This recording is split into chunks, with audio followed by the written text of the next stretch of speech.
On sent que son tir passe école, il n'est pas orthodoxe, il n'a pas une position, il n'est pas gestuel, mais par contre il est très efficace. Il va réaliser encore une moyenne assez impressionnante.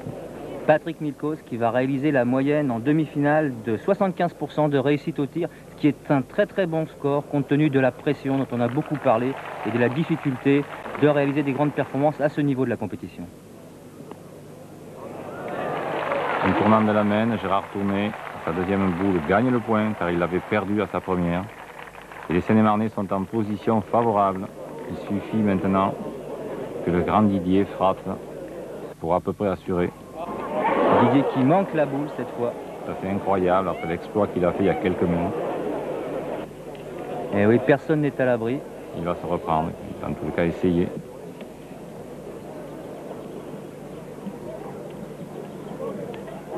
Un peu court, il emmène le bouchon. Et là, la mimique... Gérard Tourné en dit long. Elle en dit long. Imaginez ce qu'il peut penser Gérard à ce moment-là. C'est pratiquement gagné pour eux, puisque la boule était manquée. Il est toujours à sa place. Allez Dédé, dit Bidot. Il n'y a plus que les deux boules de Dédé Poiré maintenant. La première n'est pas réussie. Il a peur de se noyer. Le bouchon est à moins d'un mètre de la noyade.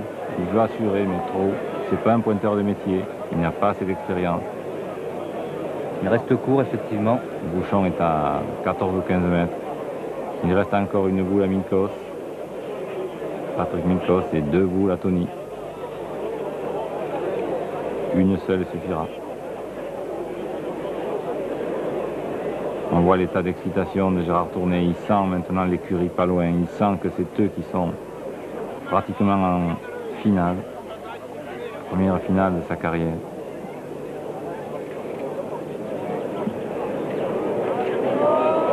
Cette boule, elle vient bien. Un petit peu long, mais à cette distance, c'est un point qui, dans tous les cas, satisfait Milkos, on le voit. Laisse faire, semble dire Milkos, et il a raison. Elle est déjà là. Elle est déjà là. Voilà, le deuxième de Dédé Poiré. C'est la fin de leur histoire. Et oui, cette fois, c'est fini pour les Seine-et-Marnais qui quittent la scène et le carré d'honneur de ce championnat de France. Après une partie acharnée et donc une dernière mène qui restera dans leur mémoire certainement. Dans celle de Poiré pour lequel c'était la première finale. Alain Bidot va laisser ici aussi tous ses espoirs pour participer au championnat du monde de Monaco. On le voit très déçu.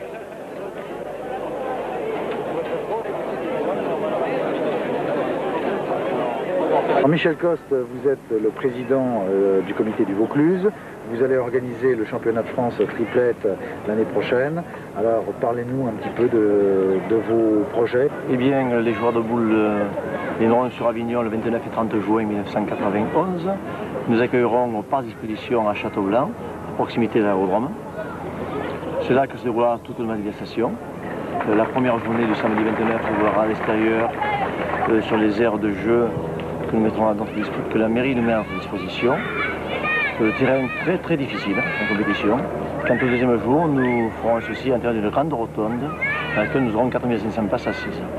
Et nous mettrons tout en œuvre pour, disons, concrétiser déjà ce que M. Jean-Pierre Fayon a fait ici à Brive, quelque chose d'excellent. Et nous essaierons d'apporter quelque chose de nouveau, notamment au niveau de la finale. Et cette finale, justement, nous allons la vivre avec vous, avec Gérard Parizet. Gérard Parizet qui occupe la 5e place au classement des joueurs établi par la Fédération française, à la demande d'ailleurs du secrétariat d'État à la jeunesse et au sport.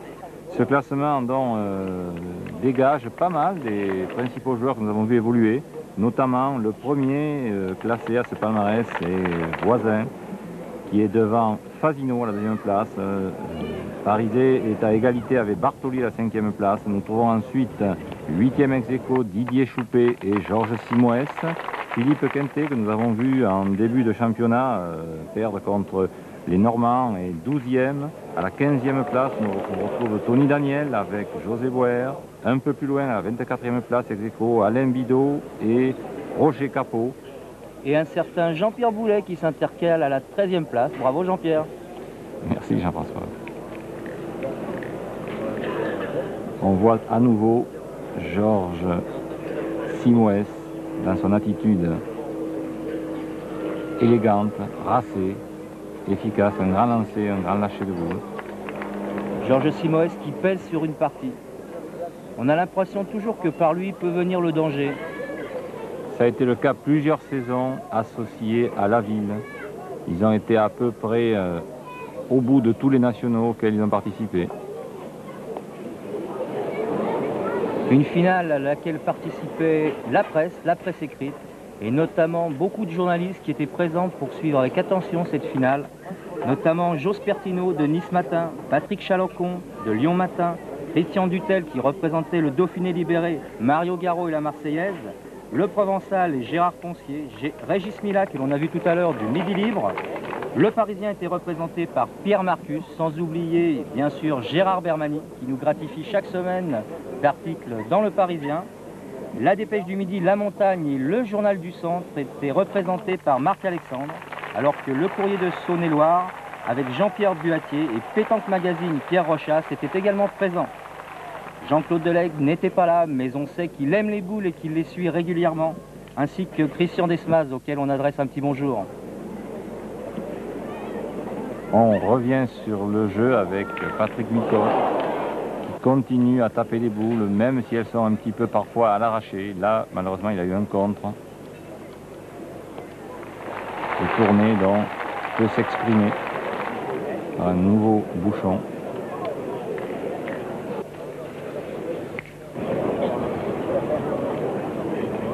Tony Daniel, toujours aussi calme.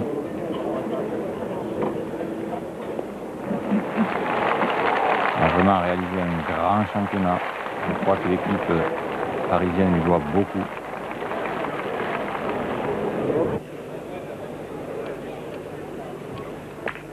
On voit la différence du tireur dans le rond entre Milkos et Simoes. Quelle souplesse, quelle relaxation finalement dans le geste de Georges Simoes. Un cassé de poignet très naturel qui semble très facile à effectuer.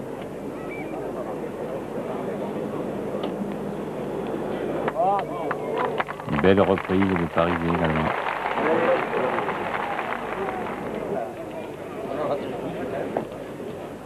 Là, Tony est un peu long. Le terrain étant ensemencé de cailloux, c'est vrai qu'il n'était pas toujours évident de tomber bien. Milkos dans l'expectative. Milkos d'ailleurs qui vient de réaliser un superbe comeback après une dizaine d'années d'abstention pour raison de santé, on l'avait plus vu sur les terrains.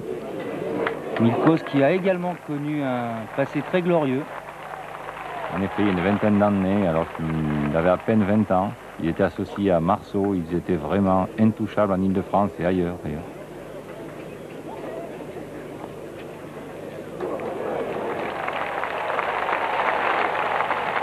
Alors là, on va vivre un moment exceptionnel, une phase de jeu peu courante sur le tir de Patrick Milkos. Le bouchon va revenir en arrière, mais il reste en aire de jeu. Pour qu'il soit noyé, il aurait fallu qu'il pénètre à l'intérieur des 3 mètres.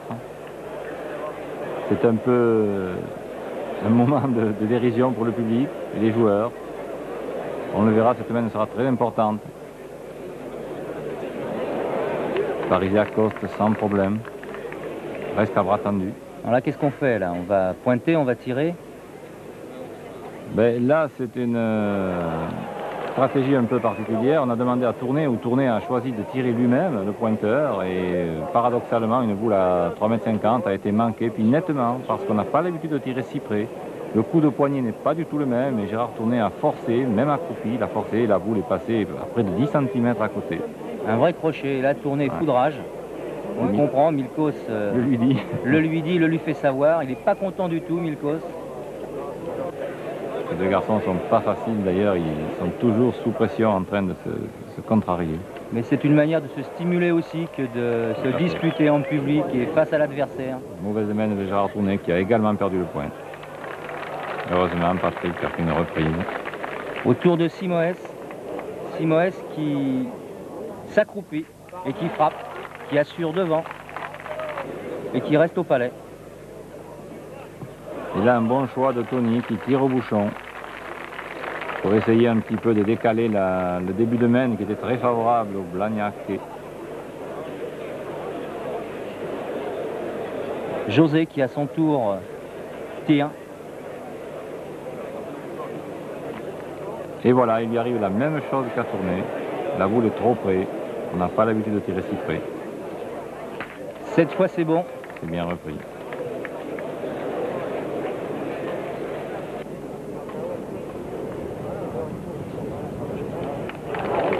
Et voilà, Tony revient de nouveau. Simoes intraitable. Ne laisse pas passer sa chance. Une mène favorable aux Toulousains.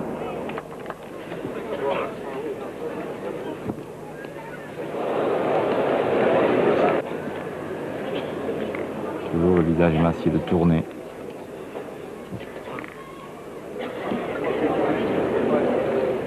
Des Toulousains qui auront été dominés depuis le début de la partie, menés 0-4, puis 0-6, revenant 3-6, 3-8.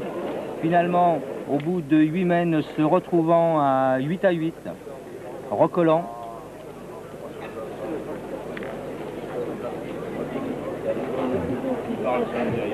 Ils ont même pris le dessus pendant 2 mènes, donc ils ont pu passer devant. On aurait pu là aussi penser que le sort de cette finale allait être différent. Et finalement, les Parisiens ont pu imposer leur suprématie par des dernières mènes efficaces. On voit ici Nikos continuer à faire un carreau. Nikos qui réussit un joli coup. José Bauer qui frappe les 2 boules et c'est une bonne opération qui annule l'avantage de Nikos. Nous sommes ici en fin de partie.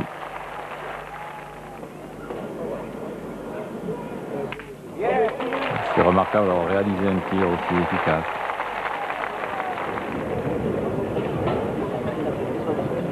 Tony toujours concentré. C'est difficile pour dégager des états d'âme ce garçon. Ça n'empêche pas d'être un peu long sur ce coup.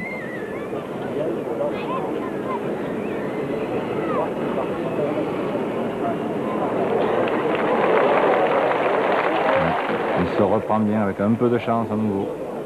Il a traîné le bouchon derrière. Il en faut à ce niveau pour faire la différence.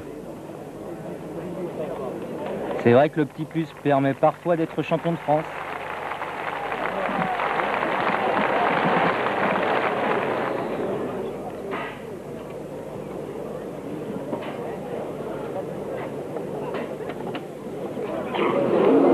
Parisé là qui est vraiment un peu long. C'est la débandade un peu. Il se reprend là.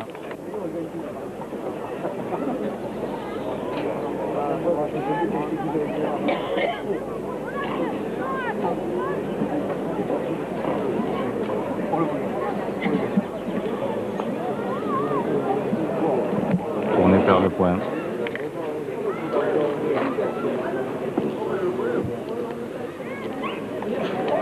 Et à nouveau une boule qui fait la décision chez Tony. Nous vivons les dernières boules de cette finale avec Georges Simoes qui choisit de pointer.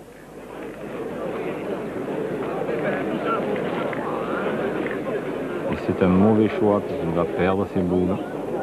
Et il va obliger donc son tireur José Bauer à attaquer. José qui n'aura pas failli dans cette finale, qui aura joué son jeu. Nikos vient de tirer, il a donc 2 points. Il a donc 2 points. Alors que le score actuellement est de 11-9 en faveur des Parisiens. Il reste une boule à Simoes, une boule à Bauer contre une boule à Tony et une boule à Nikos. Le jeu est très partagé. Par contre, les Parisiens disposent de la gagne au sol. Ils ont 2 points. Ce refus de tir tout à l'heure de Simoes, du peur du contre, les met maintenant en difficulté, en grande difficulté. Il faut absolument qu'il rentre 2 fois pour avoir une chance de ne pas perdre. Voilà la première boule. Malheureusement trop courte, il accroche la sienne, sa première. Il est court, donc une boule à Bauer avec en face 2 boules. Une boule dans la main de Nikos et une boule dans la main de Daniel. C'est-à-dire que les Toulousains ont perdu 3 de leurs 5 premières boules au point sur cette main. En situation vraiment désespérée. Voilà, il a pu rentrer une des boules à Simoes, mais maintenant les Parisiens ont 2 boules pour gagner, une dans chaque main. La boule du titre, c'est Milkos qui l'a en main. Cette boule, elle doit peser lourd. Voilà, comme un pâtre grec, il se dirige vers le rond. Il a l'air calme, concentré. Peut-être ses origines.